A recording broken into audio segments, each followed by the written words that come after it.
gentlemen, please welcome.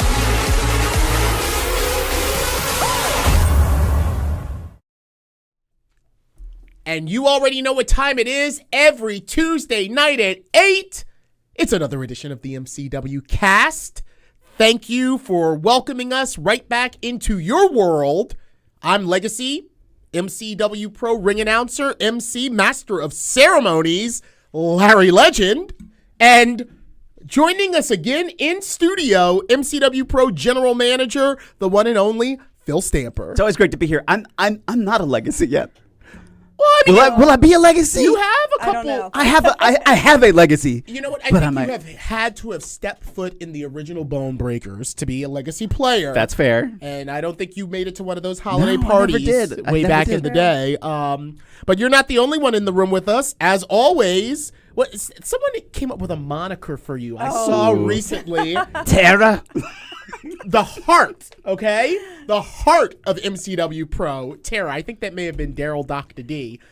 I don't know. As Well, always. thank you for that. I don't know, but here I am. And I want to say thank you to everybody who's been listening to us on Facebook, YouTube, Twitch, and also all the major podcast platforms, Apple Podcasts, Google Play, SoundCloud, Spotify, Stitcher, Pocket Cast, Breaker, Radio Public, and CastBox. And there might be a few others that I don't know about because that is not my area of expertise.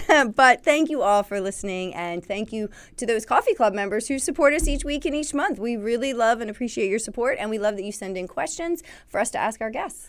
So, you know, a lot of the folks at home may be wondering why a coffee club, you know, and I think that after so many episodes under our belts, I must remind everyone, I have an affinity for coffee. I actually just tried out a new coffee shop today called Good Neighbor Coffee. It's on Falls Road. Right near the dispensary Ethos, which used to be Missions of Hampton, hon. And it was delightful. I think the best part about it was that you got to watch the entire process of your coffee being made in front of you, along with whatever kind of little nosh you wanted. And they had a lovely outdoor patio. So thank you, Coffee Club members. I am a coffee enthusiast. I have several cups of coffee a day. Tara Yes, me too. as well. And we thank you for keeping us nice and caffeinated. It's one of the reasons I have so much energy when I'm here for the MCW Cast every week is because I'm heavily caffeinated. 8 o'clock at night, and we're drinking Right. I lots was of looking at coffee. that. I'm like, hey, what are you doing? I just drank a cup too. Yeah. Yep. It's you know what though, I think that when you drink coffee long enough, like you can just drink it and go to bed. Like 100%. Yeah. there are some times that it'll keep me up, but I think because I drink it a lot, it doesn't really catch up to me. But if I have a soda, which I literally never drink, but if I have a soda, I will stay up all night. Well, that's and it's the like sugar. one little. No, I don't do sugar. Oh. Remember? Well, that's Oh, why I if you wonder drink what a soda, then. No, I mean a Maybe. But I mean, even the artificial sugar-free sugars. soda. Yeah, gotta stimulate you a little bit, and the It's the bubbles, the caffeine. It has carbonation. caffeine. I Oh, don't true. know. Well, so does coffee. Yeah, but I guess because I have that kind of caffeine on a regular basis, that then when I switch it up and have different caffeine, that all of a sudden my brain's like, whoa, what's this? What's going on? Yeah. What random thoughts would you like to have at 3 a.m.? Oh, I have been there. I've been there with literally my eyes wide open Yes. in bed, you know, just like, I cannot get to sleep. And this is why the coffee shop is next to the dispensary. So, anyway. I have to admit, I'm a rock star recovery guy. I can't do really coffee. I've never liked the flavor of sodas. I'm trying to stay away from carbonated beverages. I'm staying away from. But Rockstar Recovery is more like a juice caffeine drink. I love it. I'm addicted to it. I remember when they were all the rave. I remember some of the MCW shows that we would go on tour Yeah. for. Jeff would just come with like bags and bags Yeah. of White Monster, Blue Yes, Monster. I was just gonna say White and Blue Monster are my two Yeah, that's favorites it. still, Those and were it's the from those days. Yeah, yeah. 100%. Yep, those are my two favorite. Yeah. Well, So- enough about us stimulating ourselves. Let's stimulate our audience. And how about our episode last week? That was stimulating too. We hardly even had to open our mouths know. with Playboy, Pretty Boy, Hollywood, Bob Starr in studio with Would you us. expect anything else from Bob, though? No, it's great. You know what? We want to have him back. I think we all said that. There were so many things that like we didn't even get to talk about. So Well, we I mean- can have him back. Well, I'll tell you one thing. I don't think we're the only ones that want to have him back, because what about that outpouring of questions from the fan base? Guys, all of our guests, Leo Rush included, never as much of a response for wanting to hear from the legend, icon of Maryland wrestling, Playboy Bobby Starr. So thank you, fans. Thank you for the questions. And we want those questions for all of our guests. Now, we haven't mentioned it for a while, but the hashtag is AskMCWCast. Interact with us. If you use that hashtag on Twitter, we're going to target it. And we're going to see, what is Greg Papalucas saying? What is Charles Donahue saying? What is Dr. D saying? So please interact with us. We love to hear from you. And that's about all I got to say about that. That's right. And, if you're looking for some MCW wrestling action, be sure to check out our Flashback Friday every week. This week, it's Drolix with Amber Rodriguez versus Christian York with special enforcer Ron Simmons. Now, that took place all the way back in 2014 at Autumn Armageddon in Hollywood, one of our favorite places to go. That's my favorite venue. I'm not gonna lie. It's close to you. I'm a Southern Maryland kid, so that's literally the closest wrestling has ever been in my life. So to be able to drive 25 minutes out of my front door and be like, wrestling is here. I'm doing drives across the country, and so to be able to do it 25 minutes away. Completely Hallelujah. Understand. Well, that's how I feel about Joppa. It's 10 minutes from my house now, so it's really convenient. So I like that. All right, well, we're going to take a quick break and go to our sponsors, and then we'll be back with our guest. And Larry, why don't you tell everybody who our guest is? You know what? I am pleased as punch to let everyone watching know that our guest will be the last reigning MCW Pro Champion. You last saw him on the Tribute to Bruiser special. I'm talking about Keikoa. We hope you're enjoying this week's episode of the MCW Cast. At MCW Pro Wrestling, much like many small businesses throughout the country, the pandemic has presented many challenges. For a company like ours that hosts events with live audiences, the impact has been even more severe, and all of our forms of revenue have been cut off. In order to continue to engage with our fans on a regular basis, we made the decision to begin to produce the MCW Cast, and are providing it for absolutely no cost on Facebook Live, Twitch, YouTube, and SoundCloud. If you'd like to support us during these challenging times, you can do so in several ways. The most popular way is to buy us a coffee to help fuel the cast. Just go to buymeacoffee.com/MCWcast, and for just $3, you can buy the cast a coffee, or you can choose to become a member of the cast for just $5 a month and receive several special perks. That's buymeacoffee.com/MCWcast. You can also contribute directly on Cash App, MCW Wrestling, or on Venmo, MCW-Wrestling. You can also show your support for the MCW Cast while sporting some great gear by going to teespring.com/stores/MCWcast to pick up a full line of official MCW Cast merchandise, from coffee mugs and face coverings to t-shirts and sweatshirts. Also, don't forget to comment in the threads on Facebook, YouTube, and Twitch to get your questions answered on a future episode. And you can also send us a tweet using the hashtag AskMCWCast. Thank you for your support, and now, back to the show. Hey everybody, welcome back to MCW Cast. So excited to be here, and so excited that Keikoa is here with us, former MCW Pro Wrestling Heavyweight Champion. So glad that you're here with us today. I just need to just take a second to kind of just appreciate the moment, because just coming into the doors, it feels like it's been so long, but then you come into the doors and you're like, has it been that long? It's just, I'm just glad to be here. So thank you guys for having me. Absolutely. Yeah. So tell us about the first time you walked through those doors. What was it like when you first showed up at MCW? It was so intimidating, because I had wanted to come to MCW for so long, and knowing that Bruiser, and I've said this before in other interviews, I owe everything to Bruiser for this. He essentially let me kind of jump the line, because for those that haven't heard, we had worked a couple other shows in Delaware and West Virginia, so he knew of me and he's watched me. So then once I finally got the cojones to go up to him and be like, hey, I want to what do I got to do? So then I had already knew what this is step 1, this is step 2, this is step 3 on how to get into MCW. And then he essentially just came to me and was like, hey, can you make it in February? And it kind of took me back, because I was like, are you sure? You want me to come to that show? And it was the Four Horsemen show, which to me is I know there's going to be a lot of people there, and you want me to come to that one. And it's yeah, absolutely. So then, kind of coming in, it's okay, here's your shot, and here's the show that they're putting you on. So it's here's the pressure. Go on ahead, enjoy. So it was a little intimidating, but once like I felt like the fans were behind me from the beginning. You know, it helps with the helmet that I come out with, and you know, the gear that I have. They kind of go, all right, I'm going to pay attention. Like, who is this person? And it's it's different, it's unique, it's powerful. Thank you know, that is what gets people's attention. Yeah. Say you have an entrance. Like, yes, it isn't just some people what they call an entrance and they're I'm walking down the ramp. Like, you have like a full on pay attention, music blaring, like you are ready to go, and it shows. Yeah. That's the goal. And you put a lot into your entrance. I remember one time you had asked me to film you back behind the curtain. Do you remember? Oh yes. Yeah, and we had to you wanted it. I had to redo it a couple of times because you were very specific about how you wanted it to appear. And like, I respected that so much because a lot of guys don't care. Like, they're caring about the end game, getting to the ring. But you literally were concerned about what you looked like behind the curtain and how it would show up on the camera. And like, to me, that impressed me because it said that you cared about all aspects of it. And that was when you first started here. So I didn't really know too much about you then at that point. Well, thank you. Yeah, I just kind of have that mindset of, you know, I just like you guys are saying, like, everybody only focuses on one aspect, and it's like there's so many other elements that we can be focusing on.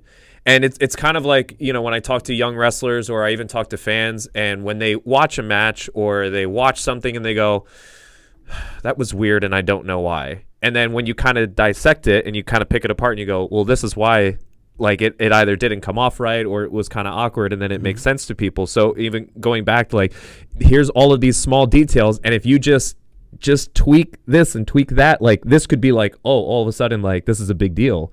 So I try as best as I can to be the best performer and just the best entertainer that I can be from the time that I get to the building to all right, doors are closing. So I'm glad that it worked out. Yeah. It certainly did work out, and it's interesting to me that you bring up the bruiser and the intimidation factor about not only being welcome to MCW and the family, but being welcomed at such a significant show that a lot of eyes would be on. And I guarantee you it's because Bruiser, if there was one thing we can say about him, is that he had a real eye for assessing potential talent, and then also kind of, and I guess he got this from Dan and his upbringing, putting that talent on the spot to be like, oh, yeah, can you come through to the Shane Shamrock Memorial Cup? And then it's like, I got the butterflies, I want to be there, but you want me to be there in front of all those eyes? So, it goes hand in glove with your story of him assessing you, welcoming you, and then welcoming you to such a big stage, and knowing that you would have such impactful of even an entrance that everyone was going to take notice of you when you came out on that MCW Pro stage. So yeah, it was also a little bit of help of Joey Mercury when he was here at the time, because for those that don't know, I treat this, I'm a professional wrestler, so I treat this business as a professional. So I come dressed in a suit to all my events, and Joey didn't see me wrestle that night. Because I went up to him after the match and asked him if he could. He's like, I'm sorry, I didn't see it. I'm like, okay, no problem. But then when he saw me in the suit, he walked over and he's like, did you come from work? And I said, no, this is what I do. This is how I come. And he like looks over at Bruiser and he goes, bring this kid back. I don't care what his match was. He's like, just bring him back. And to me, it was like, it was also a breath of fresh air to me, because I've always had that mentality, and I've always just wanted to treat this as best as I can, and I wanted to be somewhere where they were going to appreciate these little things. So then once I heard that, and then once, again, like the camera work and everything like that, once everything was appreciated, I'm like, I'm not leaving. Like, whatever I have to do, like, I'm not leaving. Well, and the fans decided you weren't leaving too, because you're after your first appearance here. I mean, there were people then that went out and made homemade shirts with your name on it, like, because you didn't even have like stuff to sell at that point, I guess, or I don't know if you did. I don't think you did at the very beginning. Yeah. And so people had just met you, and you made such an impression that it was like, we want to make Kekoa shirts. It's insane to think about. It is, right, and it's this business is all about connecting with the audience, and if you don't connect, I don't care if you're the greatest wrestler out there, they're not going to care about you unless like you've done something to really reach them, and you did that, and that's not something that we see every day. Yeah, and I even got taken back by the first time that we went. I think it was the first time that we went to Hollywood, or at least for me. And one of the kids came up and they had made a poster. They drew my helmet, And then the dad's like, do you like his face paint? And like, I looked at it and I didn't even, like, I had already looked at the kid and I didn't even realize, like, oh, that's mine. Like, oh, cool. Yeah, I like that. Like, Right. awesome. And I was like, oh, crap, this is working. You Yeah, know? absolutely. Right. They're building an emotional attachment to you. And you know something, Tara, you brought up a really good point. It's not just the captivating of the fans, but also kind of, and pardon this expression, the work you did in the back to get someone like Joey Mercury to notice you. I'm going to say this right now. 3 names that never showed up, not in a suit, to wherever I was on the indies: Adam Cole, Leo Rush, Damian Priest. Every time you saw them before the show started, after the show was over, if they were just coming to get a look at, those 3 names that I just mentioned always paid so much attention to. I am a pro.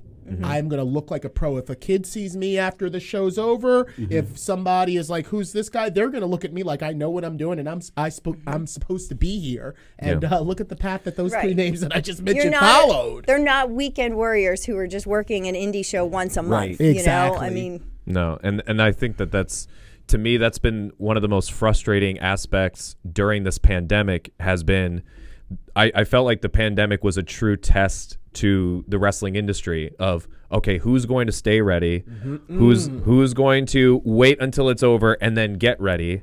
And unfortunately, the percentage of people that stayed ready is very, very, very, very, very, very low. And then it's, you know, like some of the shows that I have done since we've, you know, kind of come back and, you know, things are opening up. There's times I've traveled, you know, 10 hours to go work somebody, and they're completely exhausted in 4 minutes. And then and then you're kind of driving home, and especially now that I have a daughter, I'm kind of driving home and I'm just angry because I'm like, you took time away from my daughter.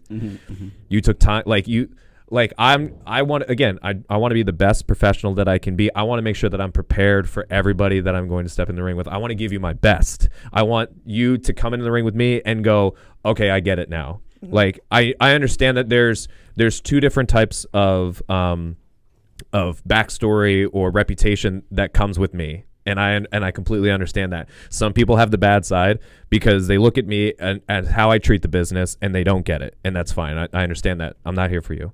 Then there's the other people that do get it.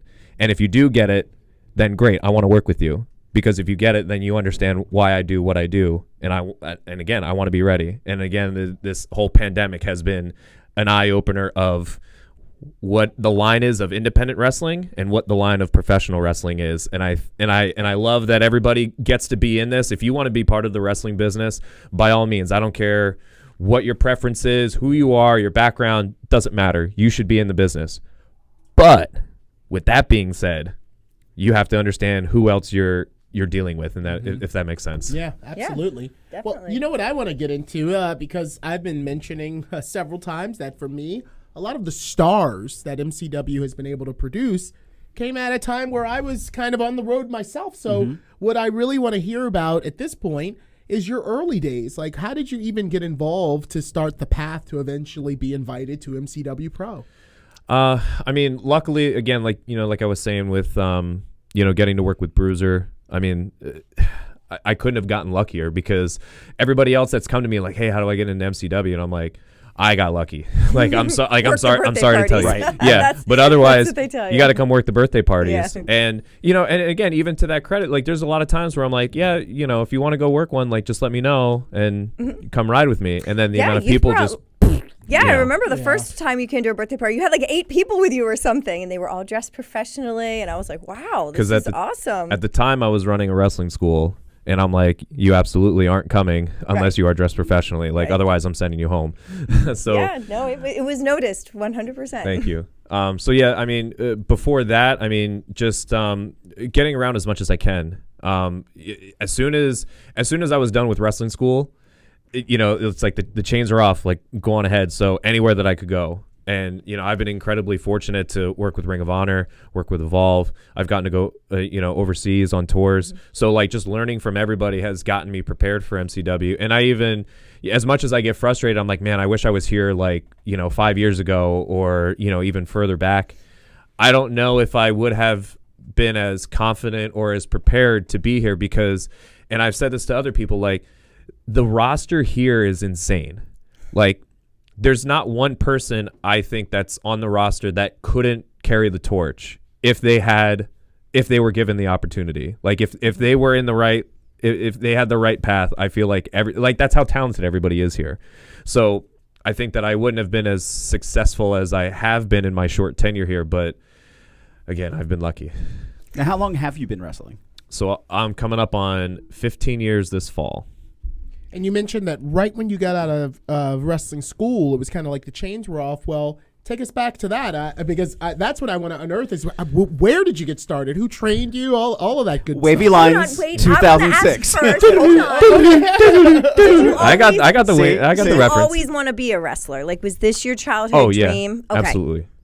Yeah, I told my mom when I was a young kid that I wanted to do it, and they, of course, every other parent, they're like, oh yeah, they'll grow out of it.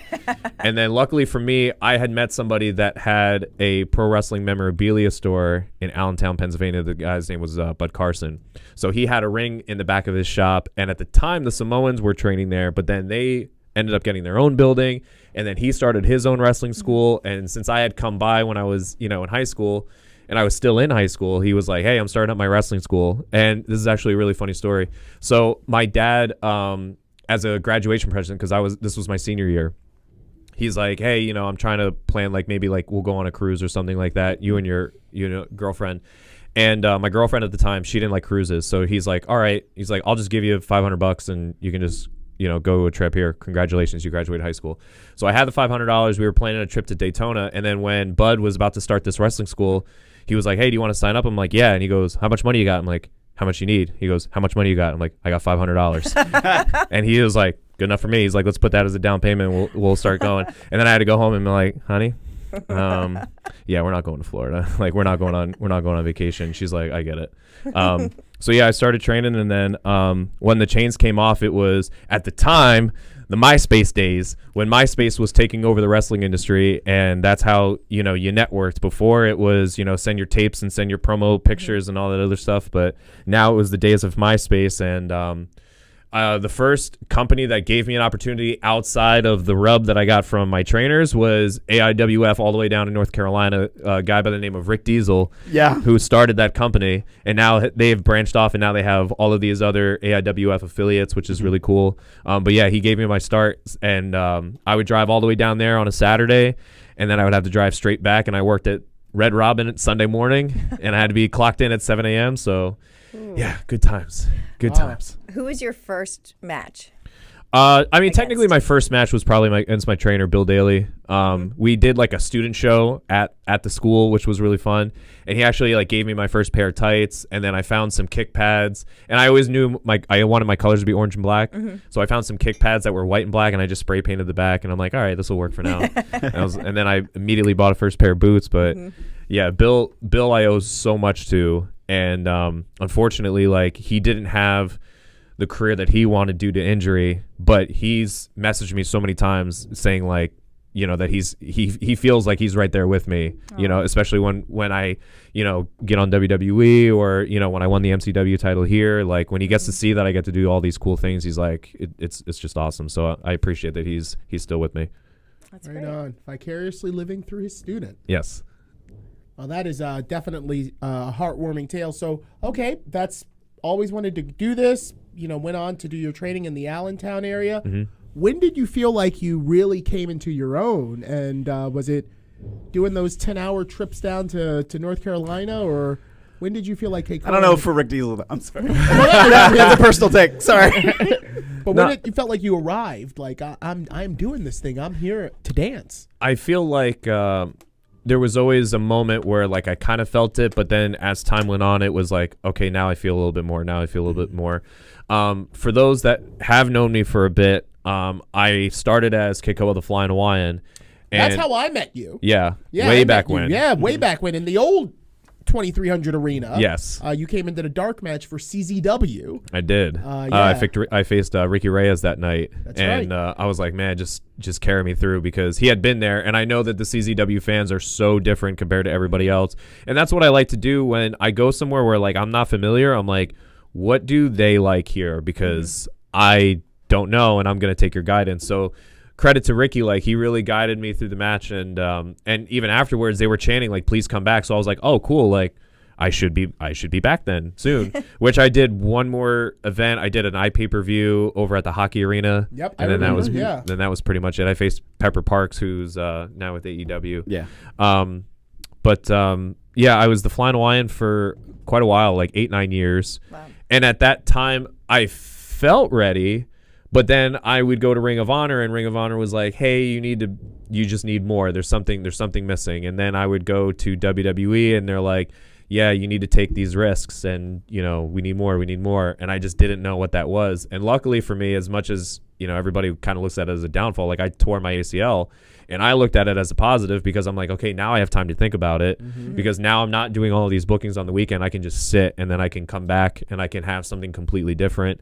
So that's how essentially the transition started to the Hawaiian Warrior. But first I came back as a heel. I wanted to do a heel character. I wanted to be the Warrior King Keikoa, and I based it off of the original King of Hawaii, King Kamehameha, who, as I was like researching, I read this story about how he took these kids to the top of a volcano and he threw them down the volcano to sacrifice them to the gods in order to win a war. And I'm like, that's bad. Like, why is Right. Like, this guy has a college named after him, and he's got a statue, and I'm like, what?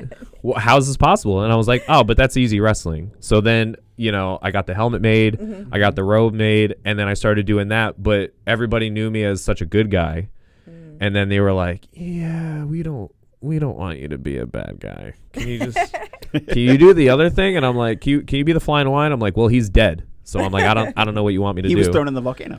He was right. He was legitimate. sacrificed. Yeah, I honestly hate looking at those pictures. I mean, everybody always appreciates like the road, which I get, but there's times where I'm looking at those pictures like, what are you doing, you fucking kid? But yeah, then once they didn't want me to be that, and I had this helmet that I paid a lot of money for, and I had this rope that I paid a lot of money for, and I'm like, well, now it's just sitting there. And then it was literally just dumbing it down, because Keikoa it means the courageous warrior, doesn't it? Yeah, it means the it courageous means warrior that. in Hawaiian. And I'm like, why don't I just call myself the Hawaiian Warrior? And I'm like, okay. Like, makes sense. I'm like, now I'm gonna wear the helmet out, which a lot of old school guys, when I was like pitching the idea, I'm like, what do you think about that? Like Keener, I'll rib on Keener all day. So I asked Keener, and he's an old school guy, so he's like, you have a pretty face, why would you cover it? And I'm like, but the helmet. But the helmet's really cool, and I paid a lot of money for it. And they'll still see your pretty face when you're in the ring. So I was like, I'm only best of wearing both it worlds. to the ring, and I'm gonna take it off, and But then it adds to the theatrics of it. yeah, I like know. it, and I'm Then actually you getting it. reveal your pretty face to the crowd. Right. Apparently. And actually there's a helmet 2.0 that's in the works currently. Oh, nice. All right. It's there's no like major spoilers or anything like that. It's essentially the same thing. It's just kind of like updated, because a lot of people have mishandled it. It's cracked, it's broken, it's got some wear and tear over the past 6 years that I've had it now. So I'm like, yeah, it's time for a new one. Okay. So I'm excited. All right. Well, we're going to hear a little bit more about your time here at MCW and what things you've gone on to since then. So we're going to take a quick break, and we will be right back with Keikoa. Show your support for the MCW Cast while sporting some great gear by going to teespring.com/stores/MCWcast. You can pick up a full line of official MCW Cast merchandise, from coffee mugs and face coverings to t-shirts and sweatshirts. Visit teespring.com/stores/MCWcast. Fuel the MCW Cast by visiting buymeacoffee.com/MCWcast. And for just $3, you can buy the cast a coffee. Or you can choose to become a member of the cast for just $5 a month and get several additional perks. That's buymeacoffee.com/MCWcast.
is it time?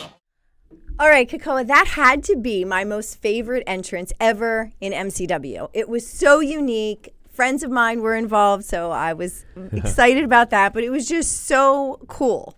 What were your thoughts that night? Well, it was my favorite too. So it had been a long process to put all that together, because it was essentially like, hey, we want something, we want jazzed up for this show. Can you do something? I'm like, yeah, I can do something. And then it was like a process of, all right, what am I allowed to do? Because first I was like, all right, I want fire. But it's an older building. Yeah, they were worried about the flammable. fire with the smoke detectors and whatnot. So like, all right, that's out the window. And then I wanted maybe haka dancers to come out and, do this big war chant, because I felt like, me and Dante, we were in this war essentially. So, but I couldn't find enough male haka dancers to do it. Not that I don't, not that it was more or less like, that's just what I was looking for. Like, it wasn't like, oh, I can't have females. No, I couldn't find them. And then it was like, okay, now I'm down to hula dancers. I'm like, what's the odds that I can find hula dancers in Maryland? So how did you find them? Because the two of them, Candy and Kate, they are the mom and sister of two of our biggest wrestling fans that sit in the front row for every show, have had multiple parties here, Al and Reagan Brune. And so it was just luck. Like this big full circle thing. And I was like, wait, I know them. We got a big family. It's just pure luck. When I was on Facebook and Google and trying to find whatever I can, once I found that, I'm like, you got to be kidding me. And I was like, all right, let me hit them up right away. And then it was, hey, this is who I am. This is what I'm looking for. Is this something that we can do?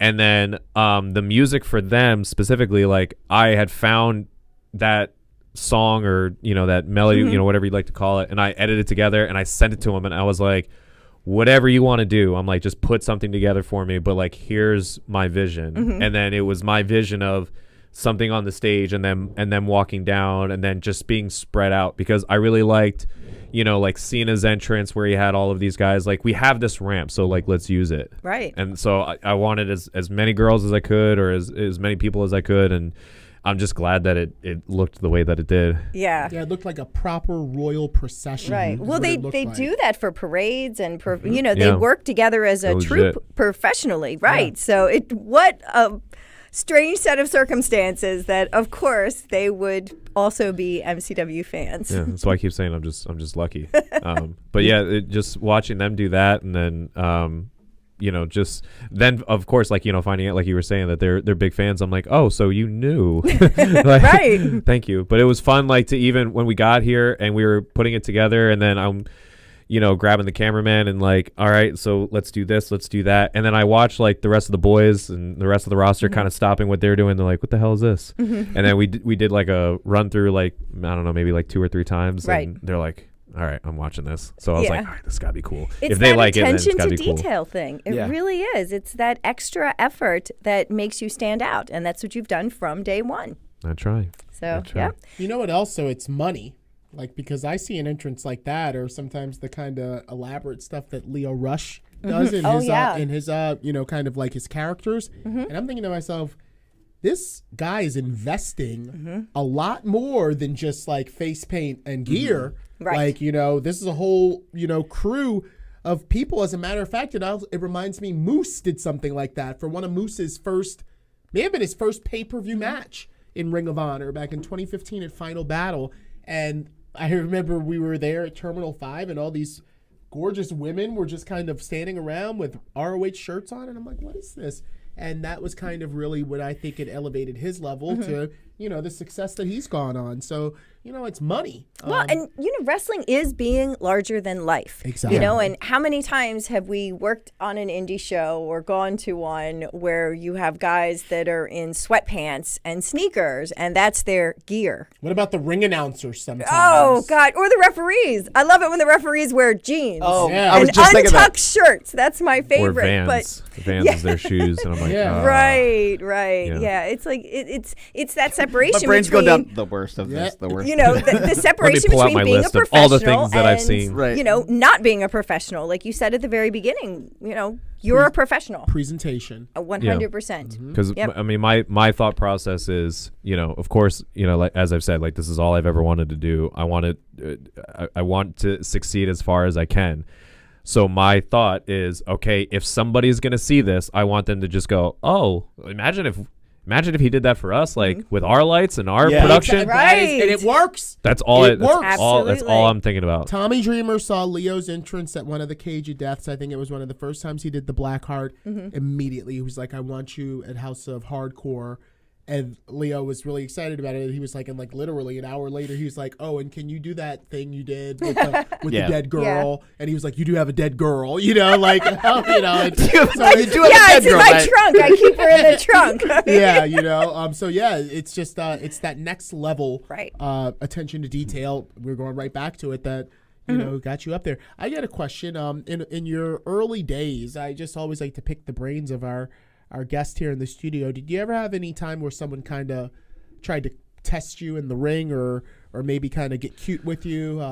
And how did you handle yourself in that situation? So the first thing that comes to mind is, I was at WXW, and I came off the wrong way to a tag team. I actually forget what their team name is off the top of my head.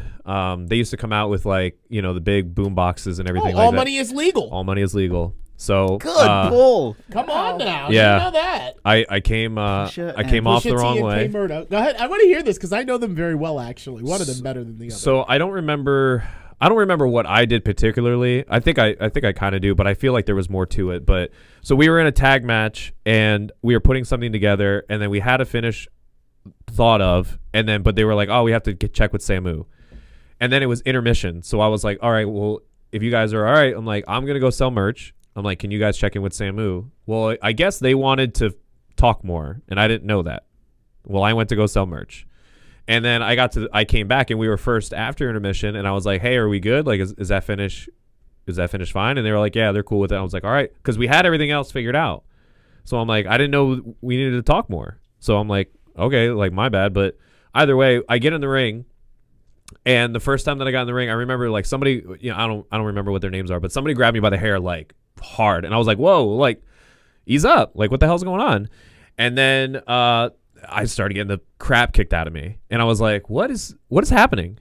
Like, and they're much bigger than me, so there's nothing I could do. But then unfortunately the padding in the middle of the ring started to separate, and I remember they both gave me like a double clothesline or a double elbow or something like that. Either way, my head just straight hit the board. And then I had like the most tripped out, like everything was kind of like I had headphones on and I couldn't hear anything. And I was like, everything was in slow motion. And I'm like, what is happening? I was like, I think there's a girl in a yellow shirt over there. Is this deja vu? And I'm like, oh my God, there she is. Oh no. And then I finished the match. And the only thing that I remember next is being in the locker room and kind of sitting there. And then they came back, and I was like, hey, like, you know, what was going on out there? And then they were like, oh yeah, because you're a superstar and had to go and sell your merch. And I'm like, but we finished. What's the problem? And then they got more testy with me, and then they wanted to fight in the locker room, and then people kind of held them back. And I was like, what the hell did I do? Like, I thought we were good. Like, my bad, you know. And then after the show was over, somebody came up to me and they were showing me pictures of the match. And at one point, like, I was on the guy's shoulders. I'm like, I don't remember that. And then I was on the top rope, and I'm like, I don't remember that. So somehow I finished the match, and then that was my first like, oh yeah, that saying of like the lights are on but nobody's home. I'm like, oh, that's real.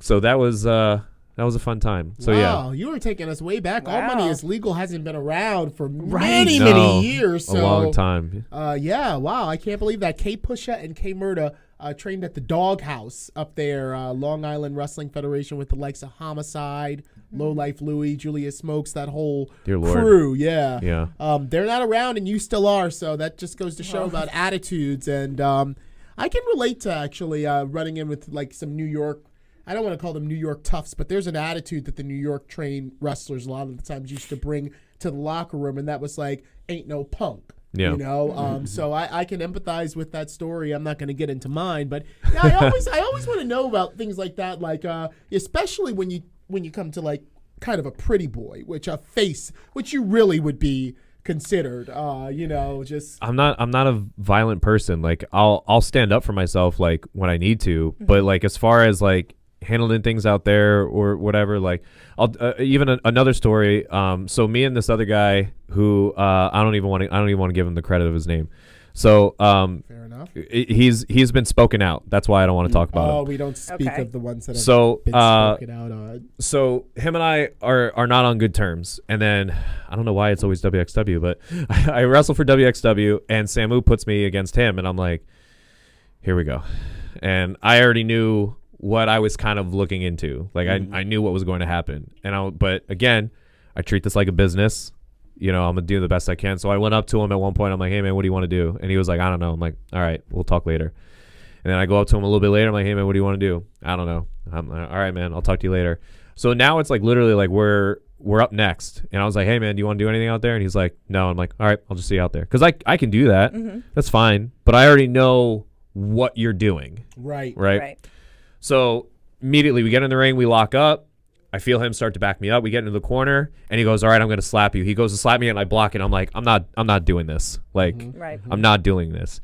But unfortunately, there's even times where, like, you get into it, and you're doing what you're supposed to. And at one point, I remember he gave me a snapmare, and I go over it, and now I'm completely, like, I'm open. Exposed, yeah, because he's behind me. I don't know where he is, and I lost my focus for that moment, and he just came across the top of my head and just boom, like just hit me with his whole forearm right across my head, like jarred my neck and everything like that. I'm like, okay, and I feel like I might have got my jab in. I don't even gave him a receipt. Yeah, I don't even remember what I did if I did. Yeah. But I remember like the match being over, no one was hurt. Like it was just a pissing contest, whatever you want to call it. We get to the back. My wife was like, you all right? I'm like, yeah, I'm fine. I'm like, he got me once or something like that. And then I even had a fan come up to me who, yeah, they're a fan, but they understand wrestling a little bit more than I would say the average fan. And they came up and they're like, that could have been a lot better. I'm like, yeah, it could have. And he was like, he's a jerk. And I was like, oh, all right. So then it came across to somebody. Right. But it is what it is. They're gone. I like stories like that, and sometimes I'll push it to the max myself when it comes to. I'm just pouring the tea for you. Just right into our. I mean, that's what's not talked about a lot. Yeah. And even too, like, so when I went overseas, I got a lot of heat, and there was to the point where the vet of the group that I was touring with said, "If you leave here with all of your teeth, I'll be surprised." Wow. But like everything that I was doing, like I didn't mean, like I try to be the best person that I can be. And there was just little things that was just taken the wrong way. But I also had, and I didn't realize it until afterwards, but like, here's a guy that's coming from the United States over to the UK, and you're taking a spot from somebody from the UK that could be doing what you're doing, but you have the spot.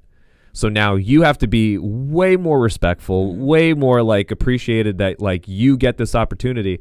And I got an amazing opportunity, like Danielson's talked about it, William Regal, all of these guys have talked about touring with Brian Dixon and the All-Star Wrestling. And I got to do that. Like I was truly blessed. And again, like, so there was at one point, there's a gentleman by the name of Frankie Sloan, who's a legend in the United Kingdom. He was teammates with Robbie, who's obviously an NXT coach. At one point, Frankie was always the guy that drove the van. Like he was just in charge of the van. And we had put up the ring and we were going to go to the store, and Frankie was like, hey, let's go. So I went up to Ollie, who's what is his name in WWE? I only know him as Ollie. Man, I'll come back to it. But Ollie, Rampage Brown, who's in NXT. So I went up to Ollie and I was like, hey man, we're going to go to the store. And he's like, who's driving? And I was like, and I know it's Frankie. I'm like, what's his face? And the vet heard me and he was like, what's his face? That's Frankie Sloan. How dare you? And I'm like, no, not what's his face, as in like, he's a no, like, right. It's on the tip of my tongue. I'm like, it's an American expression. Right. Got straight heat for it. And then it was just like one thing after another of like, no, I didn't mean to do this. I didn't mean to do that.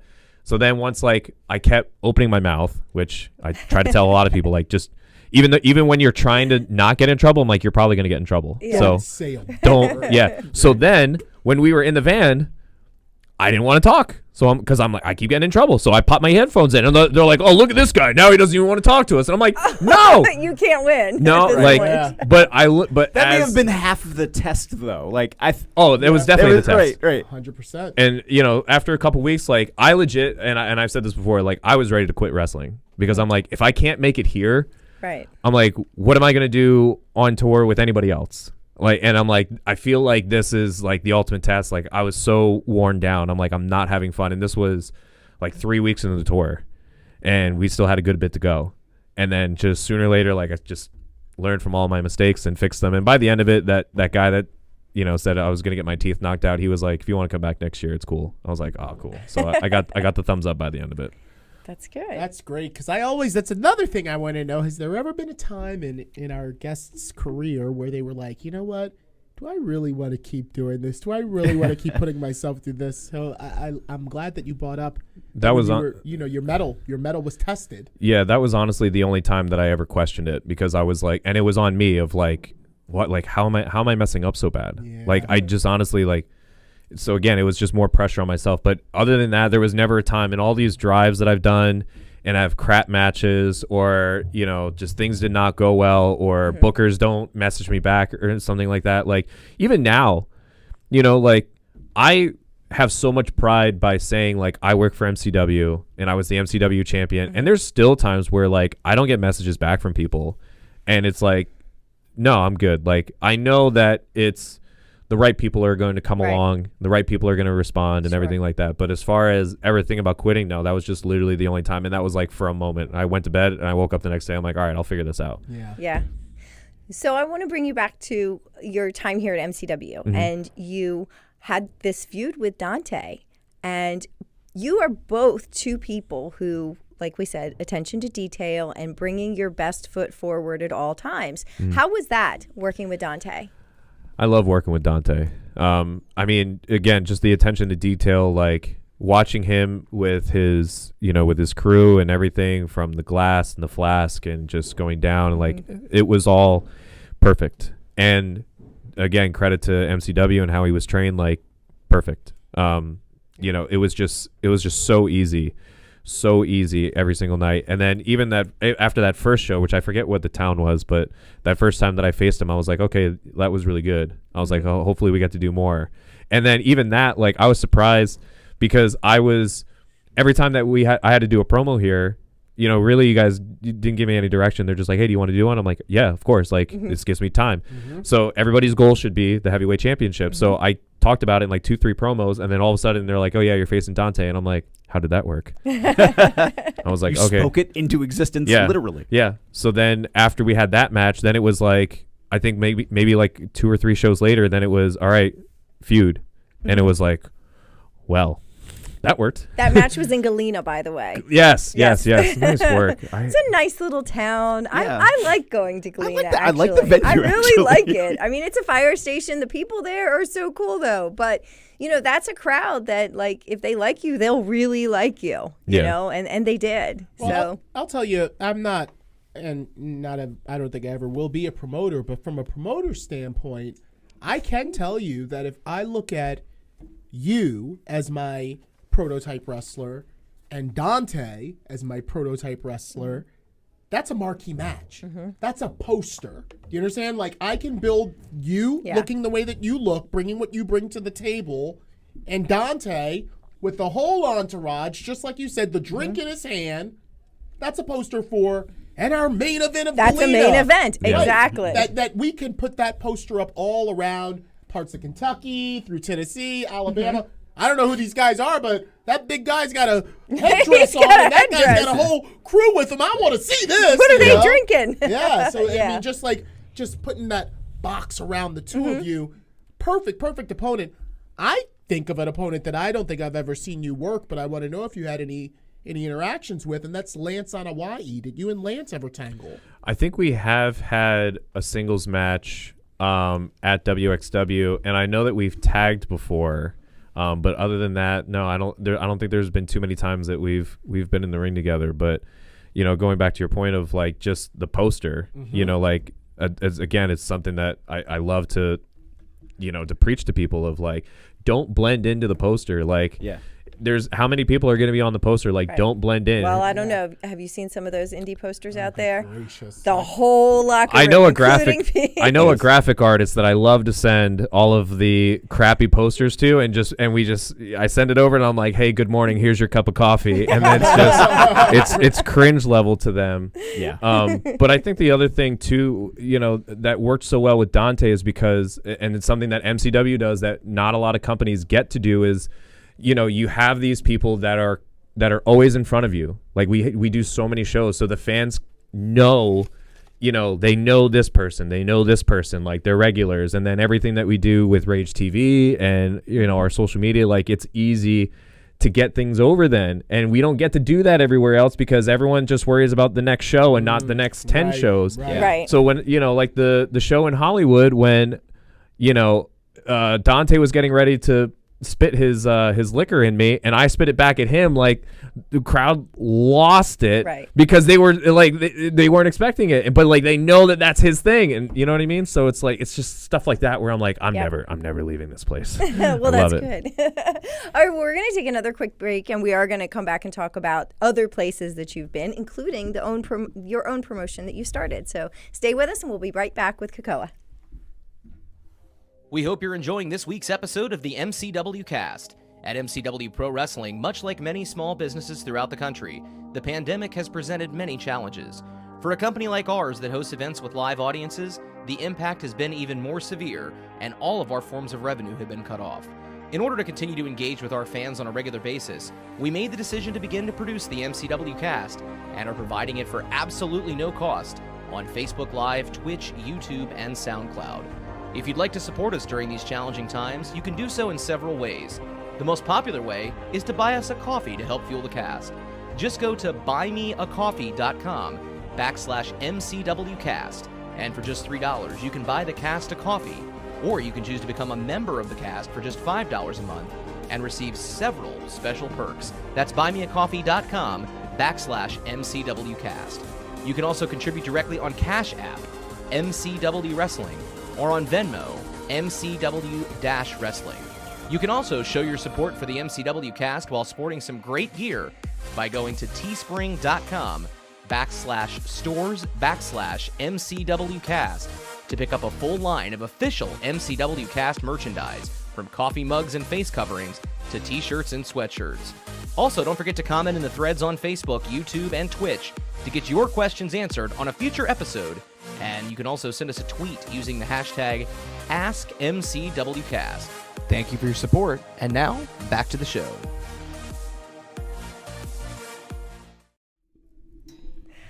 All right, we are back with Phil Stamper, Larry, and our guest, Keikoa. Yes, indeed. I'm shaking my head at you, Tara. Tara. Please don't.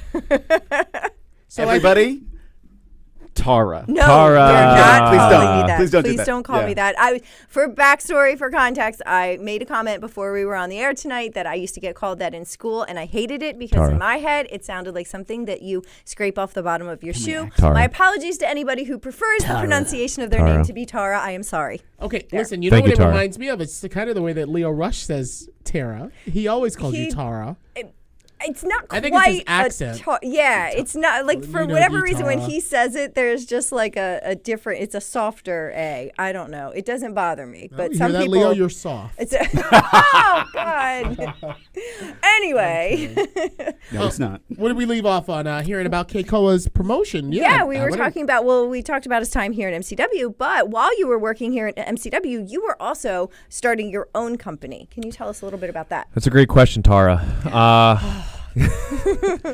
No, so I got approached by a local gym owner when I lived in the Poconos, and he had just started his gym. He wanted it completely different than everybody else's because there's a Planet Fitness nearby, there's a CrossFit gym nearby, so he wanted to have just something that no other gyms were offering. So he was like, I would kind of like to start like a wrestling school and a boxing gym. Are you interested? And at first I'm like, no, because who the hell am I? Like, I'm not one to I know what my name value brings in the wrestling business, and it's low. So I'm like, nah, I don't think that'll work. But then as I was thinking about it, because I've gotten to go to a lot of wrestling schools, you know, when I show up early and, you know, I like to work out with, you know, whoever, I know what else is out there. And I cringe. And I'm like, but I know I'm not great, but I could do better than that. And I'm like, if they're out there, I'm like, I feel like I have to bring some type of good. I'm like, I feel like I could do something. So, and there's nothing in that area. There's nothing there. That's what I was just going to say. I mean, I've been to the Poconos. There's nothing there. No. So that was my other big thing of like, well, where else are you going to train? Because I was looking at it as like, you know, you could train a couple days a week then all the time now. I was like, yeah, that makes sense. So I finally agreed to it. And then me being the person that I am, whenever I dive into something, I'm like, all right, I'm going all out. So, you know, then it was getting everything ready, getting the equipment and stuff like that. And then as the school was happening, I'm like, oh crap, now the kids need somewhere to work. Like we need a home, you know, promotion. So then it was, you know, getting lights, getting entranceway, getting custom, you know, skirts and commentary equipment and getting literally everything, because I'm like, all right, if I'm going to do this, I want this to run as if I'm working for the big companies. I want multiple cameras. I want people to actually do what and prepare what they're supposed to be preparing for. And it's very surprising, even when you tell somebody like, hey, there's 3 cameras out there. I'm like, you can't miss 3 cameras, right? No, you can. They can absolutely miss 3 cameras, but you can. Or they'll pick the one side to put a rest hold on where none of the cameras are. No, I actually yelled at rush hour for that, because they came up to work for me, and they came through the curtain and they just both jolted the other way, and I'm like, and yeah, there they go. Now, how did you come up with the name for your company? So I liked work rate because I wanted it to be a playoff of some type of wrestling term.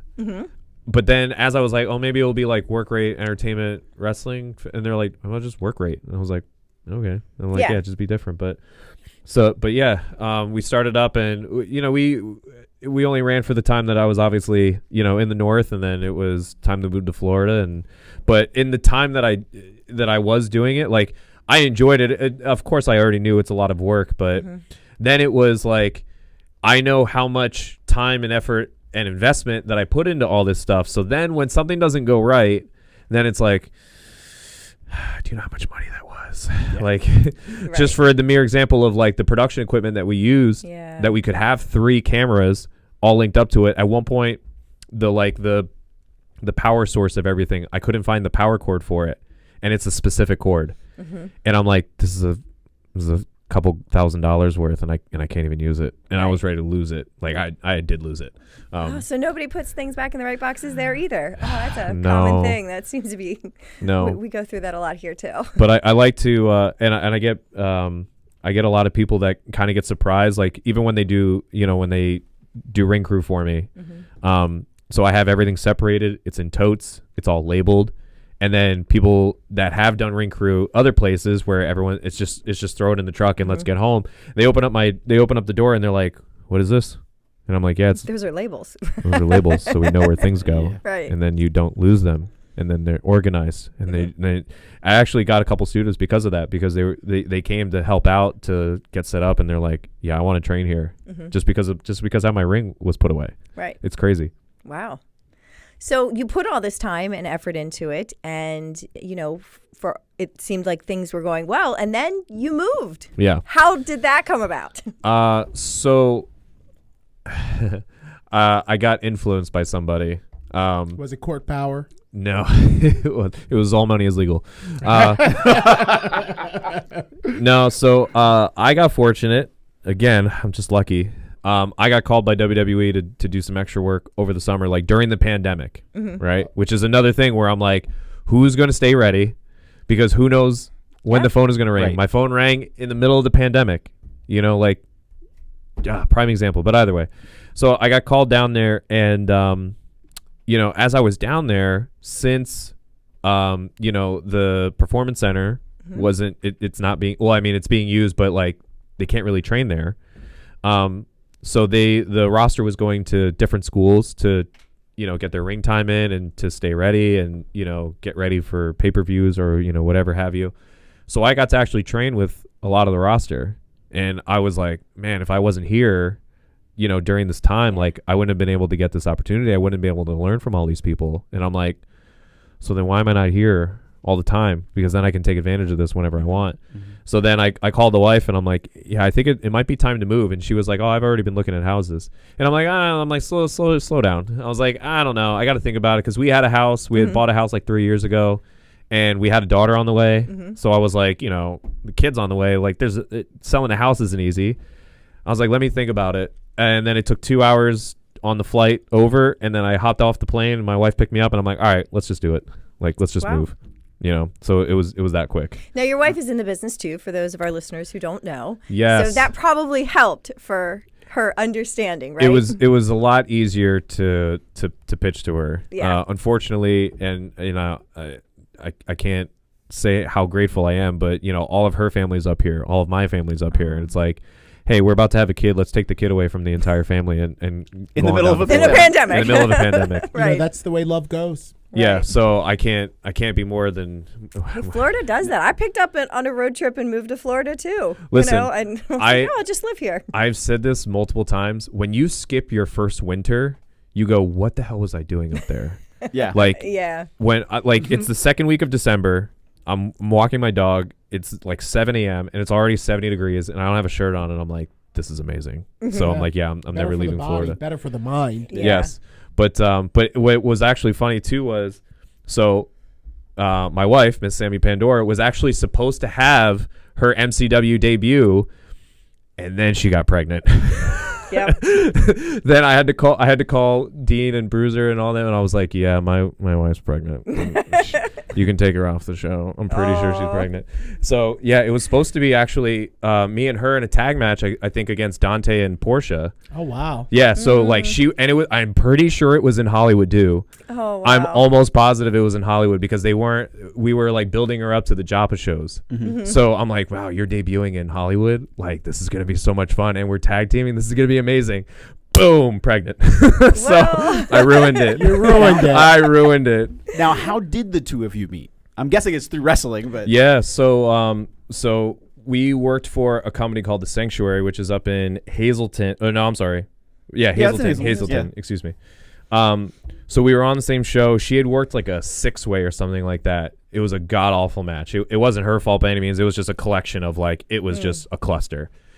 So I saw her like sitting in the locker room, like sulking. Like, she was so depressed. And at this point, we had only ever said hi to each other.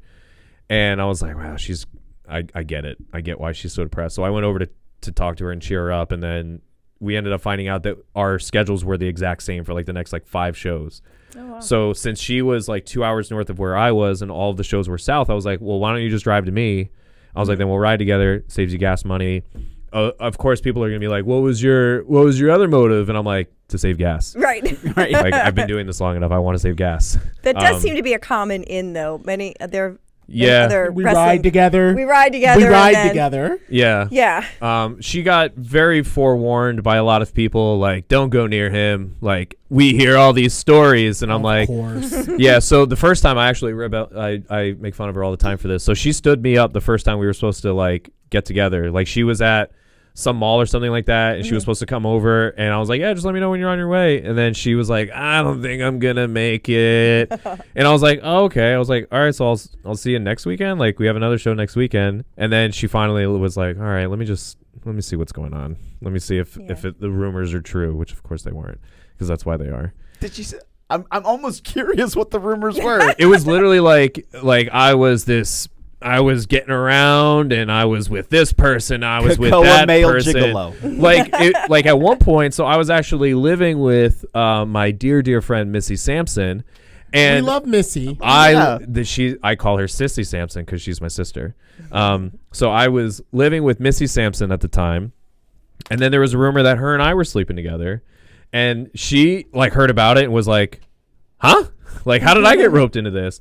And at one point, Renee Michelle had came and been my manager when I was trying to do the heel gimmick, because I wanted like this woman slave, so I got more heat with the fans and everything like that. So because she came and did a show with me, like, oh, he must be sleeping with Renee, and then it was again, it was just one thing after another. People just assume things, and Well, then the locker room is famous for the rumors. Yeah, so. it's a locker room, so Right. I get it. But yeah, so once she figured out like, oh, he's not that guy. Okay, so then we started hanging out more, and then she never went home. You know, Kind of like going to Florida, like, we're just going to stay here. yeah, I'm never leaving Florida. She took a chance on you, and now you guys have Well, a that's family. great. How long have you guys been together now? So we've been together for 6 years now. We're celebrating our anniversary coming up, and we actually just celebrated her first Mother's Day. Aww. And of course, she double dipped this week, so it was Mother's Day on Sunday, and then it was her birthday on Wednesday. And I was like, wow. well, I can't combine the two because it's her first Mother's Day. And then I'm like, okay, but it's her birthday, and she always like has this like, I have terrible birthdays, so I'm like, all right, I'm taking her to Disney because she's a huge Disney mark. Oh, you can't have a terrible birthday there. Yeah, no, like It's the happiest place on earth. it was funny. Like That's their motto. I recorded like her reaction because I thought it was going to be much bigger, and I was like, hey, so I got my daughter, and I had bought her like this Minnie Mouse outfit like a week or two before, like already knowing the promo that I was going to do, Right. you know, when I was going to surprise her. So I got her dressed up, and then I was like, all right, let's pick out your clothes now. And I gave her a Disney shirt, and I was like, here, put these ears on. And then she was like, what do I need? I'm like, yeah, call off work. We're going to Disney. And like she went into adult mode, like, I gotta call off work. Like, what's work gonna say? I'm like, I just told you we're going to Disney. Like, Right. call off. You know. So she ended up getting excited later, obviously. But you know, at first, it was pretty mellow. The adult Right. side came out, unfortunately, but That she had a good happens time. when you become a mom. Yeah. All of a sudden you're unfortunately. like, yeah, I don't play hooky from work. Like She I have like gets- dependents and stuff. She's very much like the nervous mom. Like she'll see me like flipping my daughter, power bombing her on the Yeah. bed and all that, and she's like, ah! But then she hears my daughter laugh, and she's like, I hate this because Right. I can't argue with the results. Right. How old is your daughter now? She's gonna be 7 months soon, You got a brand new baby girl. brand new baby. Which you know, again, going back, it's like there's so much that I want to be able to experience with my daughter. So again, going back to like, you know, being on the road and stuff like that, I completely get it. Like if it, especially if it's WWE, AEW, you know, wherever I hopefully end up landing, I get it. Like it's all part of the job. But as an independent wrestler, you know, and especially doing it after as long as I've been doing, like I want to make sure, like if I'm going out, like it's worth it at this point. You know what I mean? Like I want to make sure that it's going to be with somebody that, all right, this was okay with time away from my daughter and my family. Have you ever talked with anyone from MLW, Major League Wrestling? Has there ever been any interest there? Unfortunately not.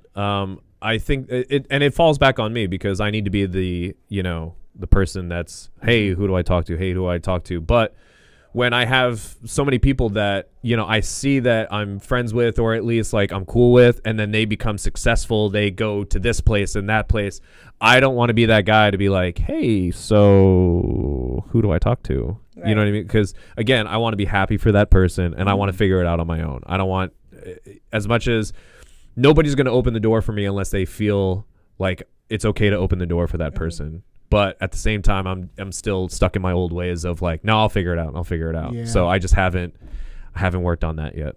So where all, now that you're down in Florida, like where all have you connected with? What all places are you working down there? So I work for Mike Orlando, who started his own company. Mike Orlando, the Green Machine. I think I mean he was the Green Machine at one point. I don't think he calls himself the Green Machine anymore, but he is still Mike Orlando. But he started his own company. It's called Grind Time Wrestling, which is out of Sarasota, Florida.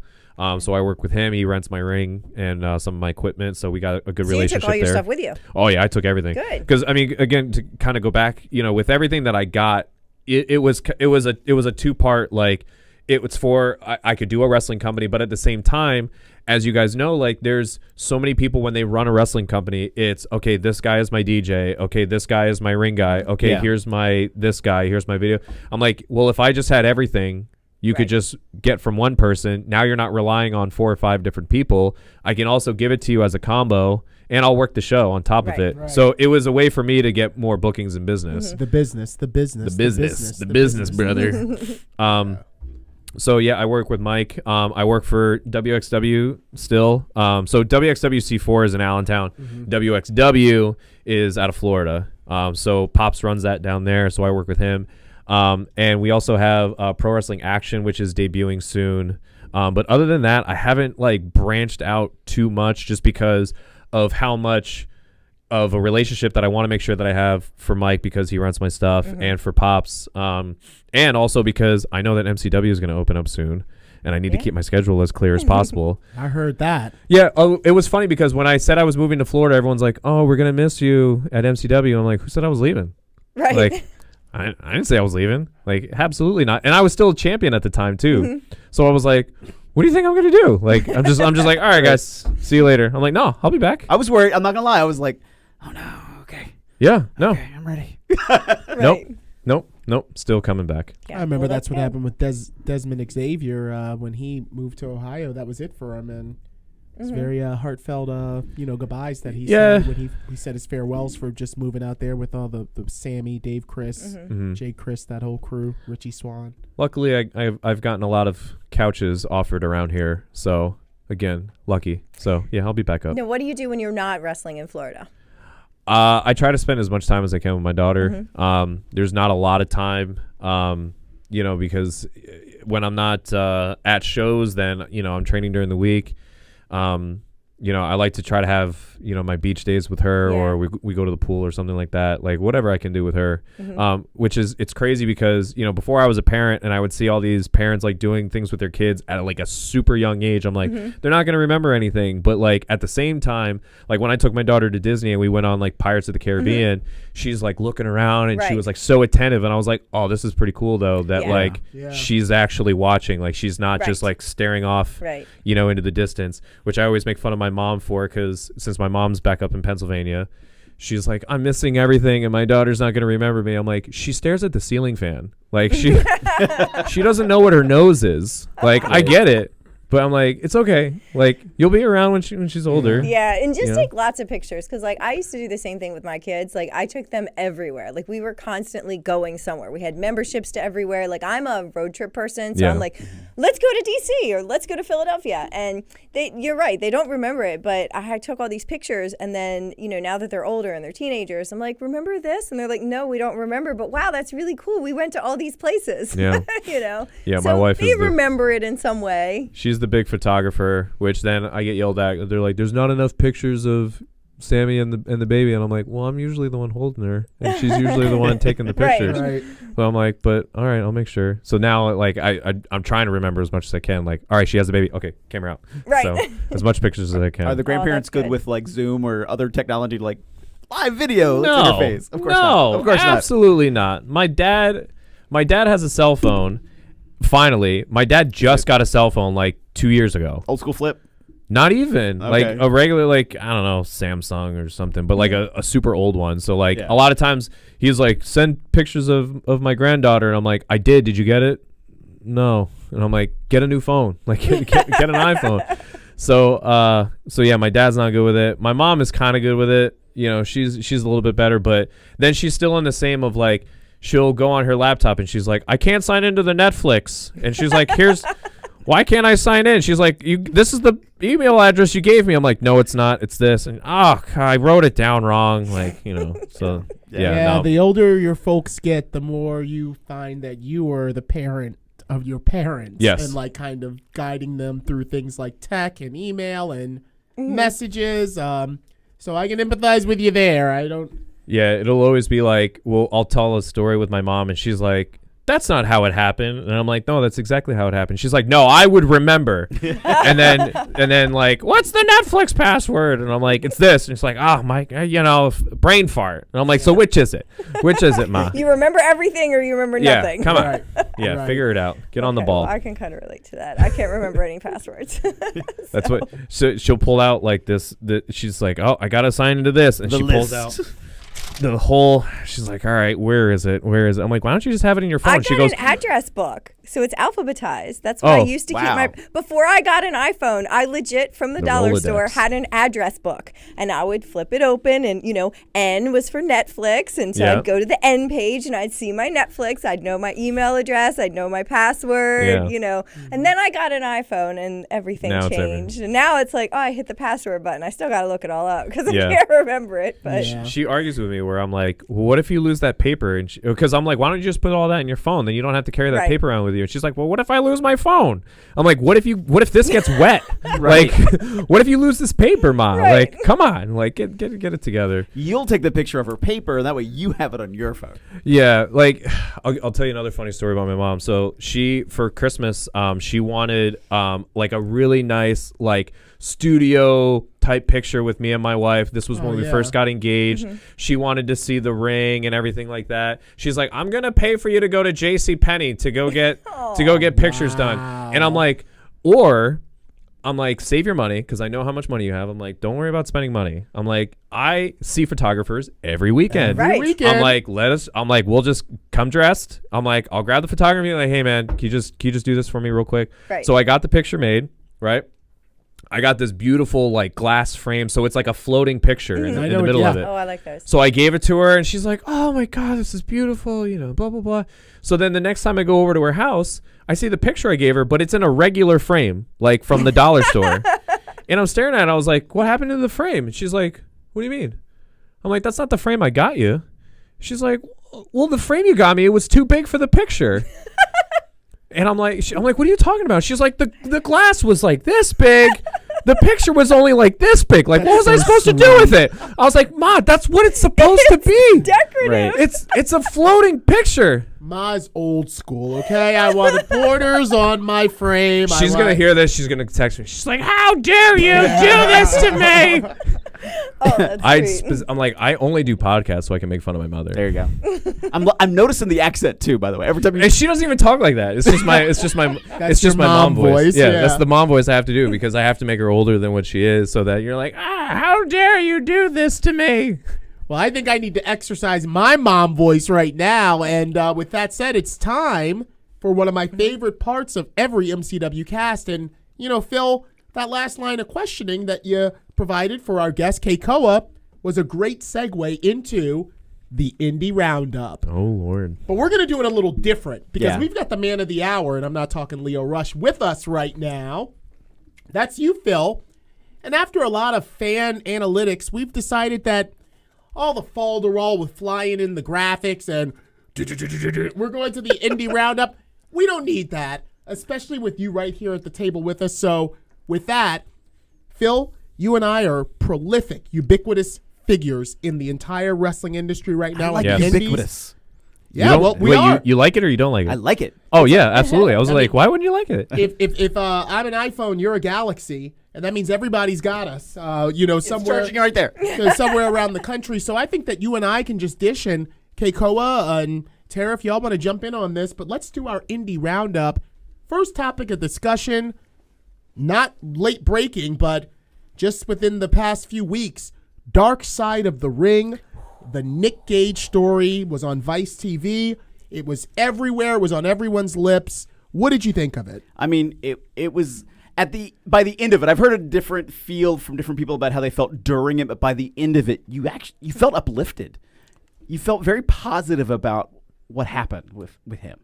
Well, he has a tremendous story. He does. And it kind of unfolded like a storybook from his origins to all of the trouble with the law to losing his brother to his redemption. Mm-hmm. So they were able to package that in one solid hour.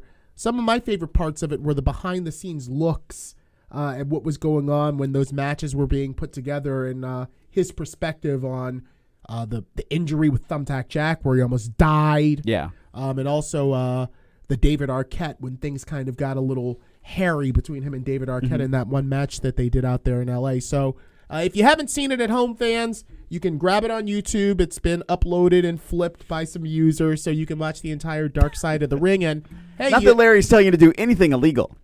well, I mean, I didn't upload it to YouTube. I'm just telling you to. You just Right. say, hey, you Wait, can go watch and you it. have to look it up yourself. Right? Yeah, and also shout out to our very own Larry Legend cameo in the Dark Side of the Ring. So Knew there was an ulterior motive.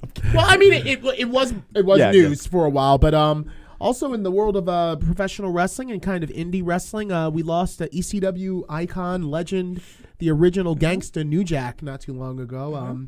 R.I.P. to his family. Yeah.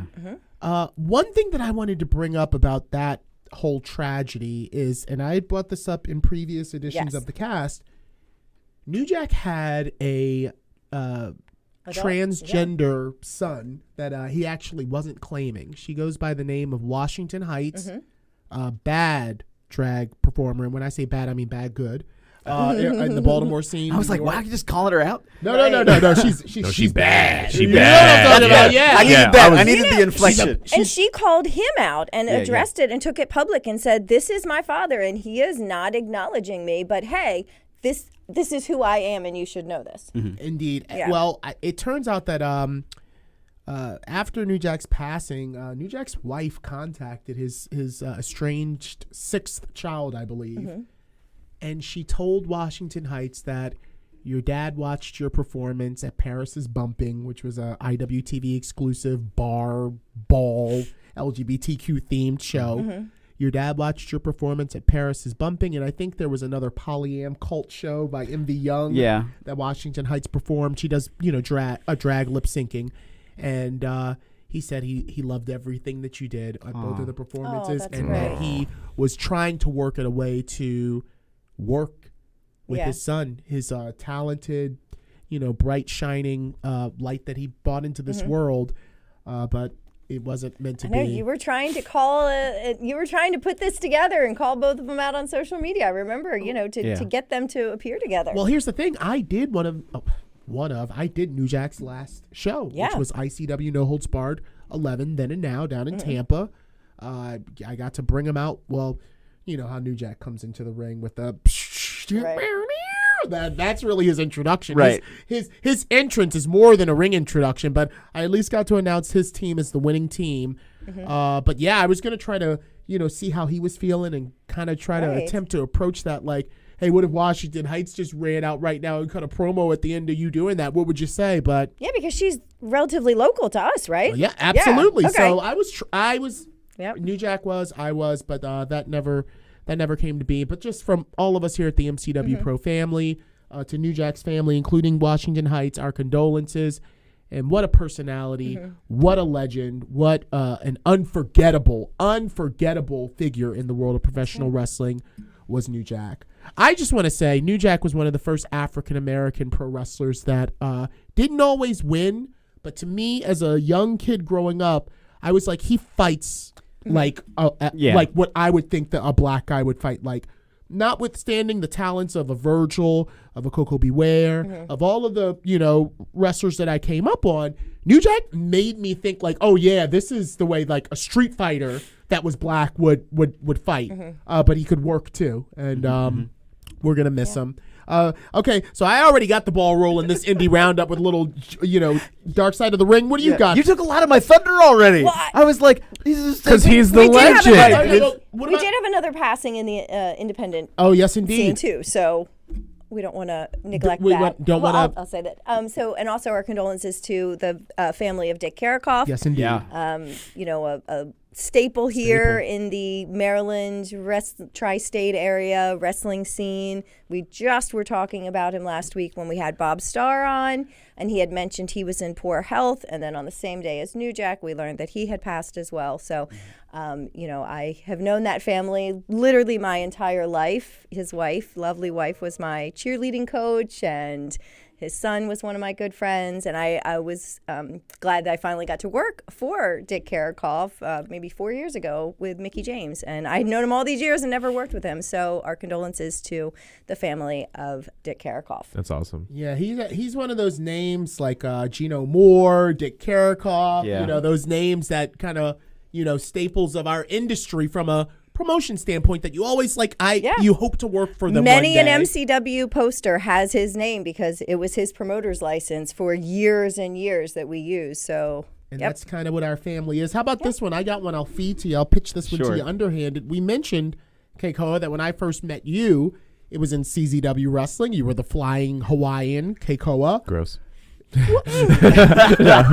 mean, it is what it is. I was Larry Kennedy Phillips. That's neither here nor there. But there were a few rumblings on the Twitter universe recently. Phil, you want to touch on that? So CZW's social media posted just the word soon. And both of us have had the individual pleasures of working for CZW. Kekoa, you have too. And knowing that the trouble, I have to say it, the trouble that company has sometimes brought itself, that isn't always the best. The fact that before speaking out, things were called out. I mean, I think if you visit LuFisto's social media, like, she could tell you a little bit more about some reasons why she doesn't care for the particular owner of CZW. And so everybody thought, especially now with the pandemic, oh, they're done. Okay, it's time. Like, we've moved on. And now the rumblings are after that post, and even before that post, because I was somewhere before that went out, and people were like, oh, yeah, so I was just talking to them, and they're coming back. But the internet, like, they tweeted soon, and the internet went, no thanks. Yeah.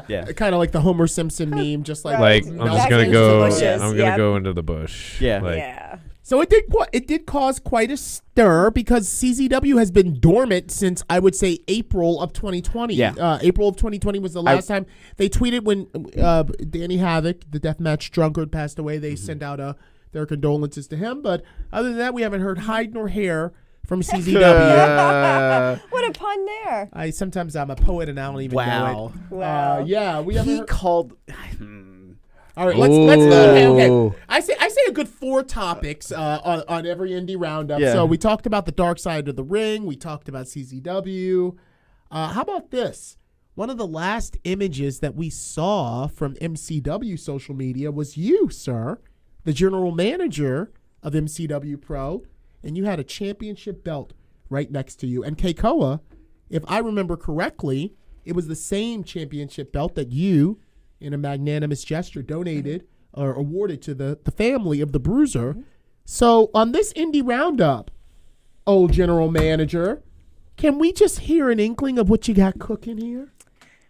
Well, I'm not jumping in there because, we do have a championship committee. Oh, have I tried this? Have I pulled this stunt I'm before? the executive of the championship just committee, slightly. But yes. And if I'm correct, some of our fans who attended our special signing event may have gotten a little bit of a sneak peek at what is to come here at MCW with that championship. So we're reviewing a lot of the options of what is going to come. Yeah, my 11-year-old kid wants to know who he's facing for that title. That's true. He's ready. You're going to have to convince him otherwise. Competitor. He wants to know who's worthy. Well, I don't know if you guys caught my angle here, but I got to say with Keikoa, you kind of being the last person to, hold a victory associated with that belt. You got to be wondering what is going on here. Yeah, I mean, it's not like I accidentally lost it, but I'm very much wondering myself because a lot of people have been reaching out to me like,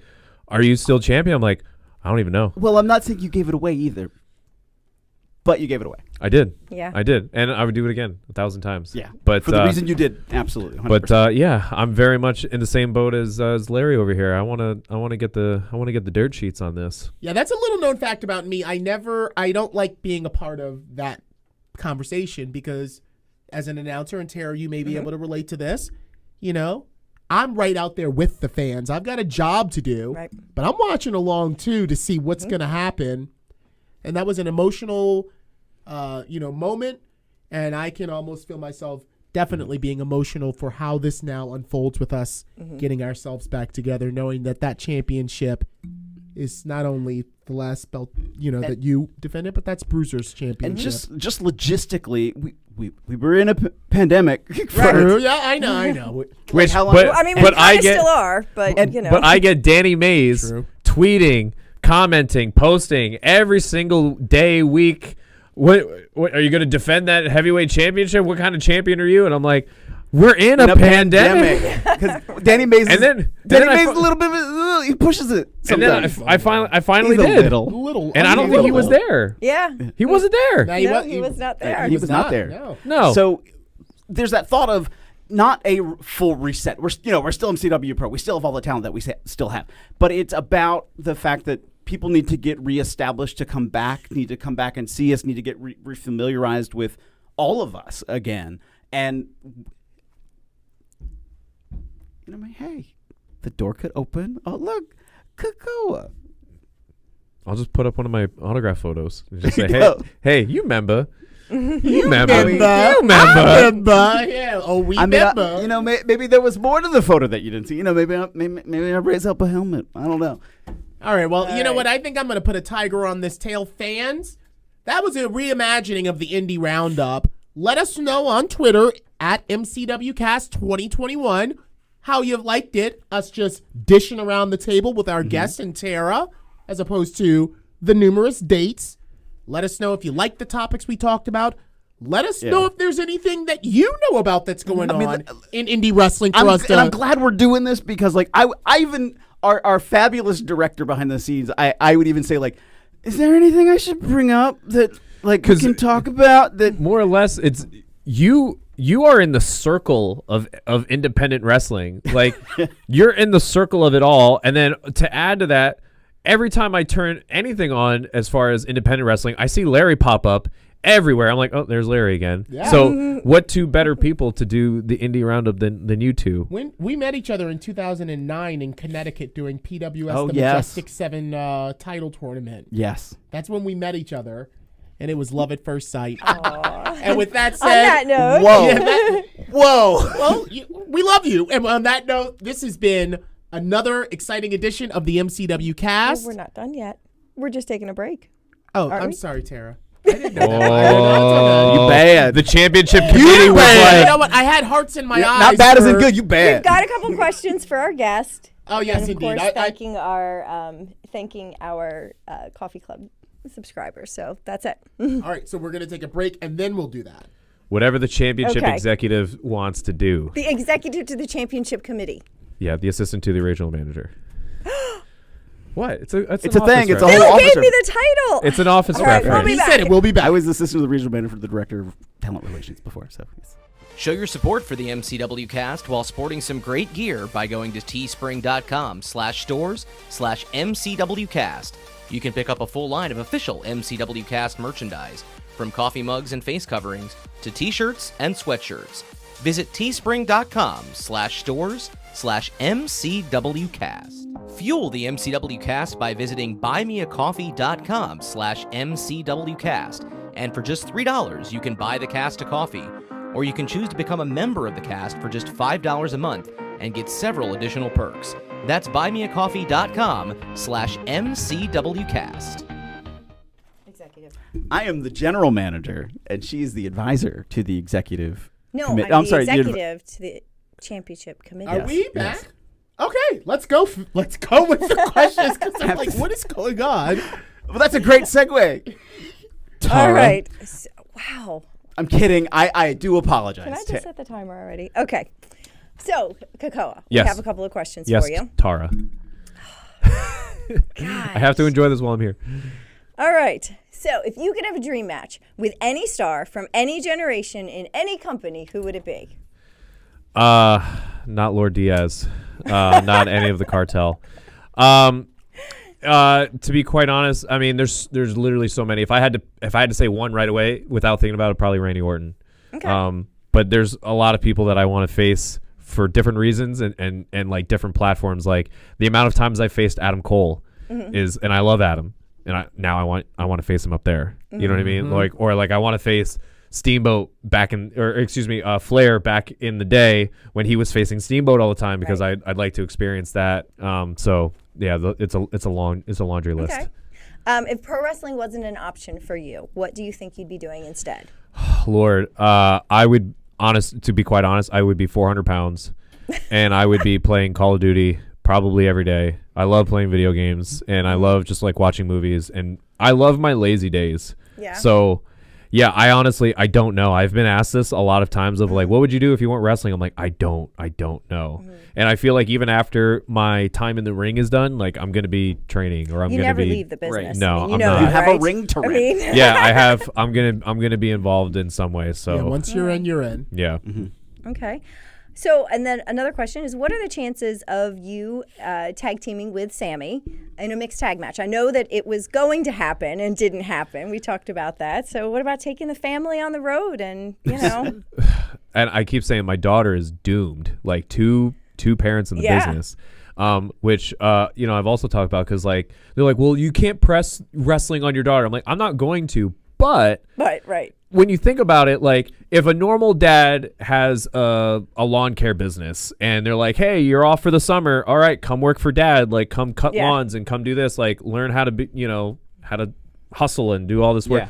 Like my daughter's going to be moving rings. Right. Like, that's what I do, So, but yeah, no, it's very much in the works that my wife is working on her comeback. And actually her and I have both just recently reached out to some bodybuilding trainers.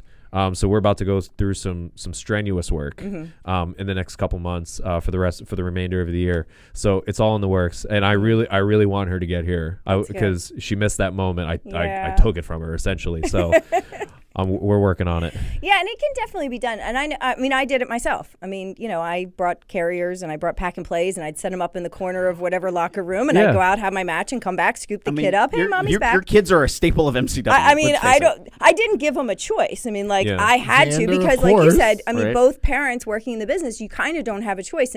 And Bruiser and I weren't always working for the same promotions necessarily either. So he'd be one place and I'd be taking whichever kid or whatever. So, it can definitely be done. And when I would hear people leave the business because I have a family now, I'm retiring. And I'm always like, what?